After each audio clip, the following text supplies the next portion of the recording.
হ্যাঁ মামা রোজা রাখছি। আরে আমিও রোজা রাখছি। এই তুই দিকে আইছিস? আরে আমার তোর ঘরে না আজকে ইফতার পার্টি হইতেছে, তোরে দাওয়াত দিছে বুঝছো, তুই আসিস ঠিক আছে? বন্ধু বন্ধু বন্ধু আমি তোর বাসায় যাবো। আরে যা আমার সুন্দর তোকে স্টোরিটা না চেক দি। Mine mine mine. আরে করোনা রোগী স্টোরি দিয়ে দিছে দেখ। কই দেখি। আরে আমার ভাই কি করলি? দুই বন্ধু আসিলাম। হ্যাঁ কি তো বলছি বন্ধু বন্ধু তুই একটা ইফতারি খাবি। তুই আমারে জাননে করছত না যে জারিটা মারছত বন্ধু, আমার রোজা রাখা হয়ে গেছে বন্ধু। হ্যাঁ তুই কি করলি? থাপাটা যে ধরলি, ও যদি না আটকাইতো তাইলে থাপাটা এসে আমার গালে লাগতো। আর রমজান মাসে গালে লাগাটা কি আমি অভিশাপ দিই না ভাই, আমার এই গাল তোরে অভিশাপ দিতেছে। কি রমজান মাসে মনে আছে এই তো কয়েকদিন আগে 3 বছর আগে মহামারী করোনা, ইফতার পরে তুই সিগারেট পাইছিস না, সব দোকান বন্ধ। আমি গেছি এই জায়গায় বাড়ি মারছে পুলিশে, আমি দ্বিধাবোধ করছি।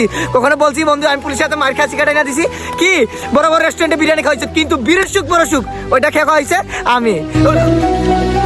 কথা আইতেছে না বন্ধু, কথা আইতেছে না। কি ইফতার খাওয়াইলে কি হচ্ছে জানোস? বড় সুন্দর দিতে তুই এটা পরস নাই, তোর হুজুর শিখায় নাই। আর তুই কি করলি? দিন শেষে পোল্ট্রি বইরা দিলে আমারে।